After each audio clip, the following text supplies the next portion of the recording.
Spaghetti alla carbonara is a classic of Roman cuisine, loved for their rich taste and simplicity in preparation. Here is the recipe for you. Ingredients: spaghetti, 400 grams, guanciale, 150 grams, eggs, 4, of which 2 yolks and 2 whole, grated Pecorino Romano, 100 grams, freshly ground black pepper, as needed, salt, as needed. Preparation: bring a pot of salted water to a boil and cook the spaghetti al dente, following the times indicated on the package. In the meantime, cut the guanciale into strips or cubes and brown it in a non-stick pan without adding fats until it becomes crispy. In a bowl, beat the 2 yolks and the 2 whole eggs. Add the grated pecorino and a generous amount of black pepper. Mix well until you get a smooth cream. When the pasta is ready, drain it and save some of the cooking water.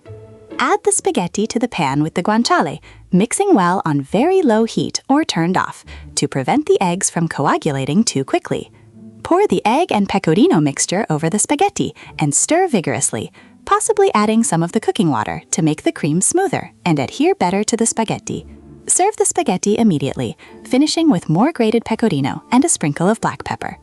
Curiosity: carbonara is a highly debated dish with different variants and traditions.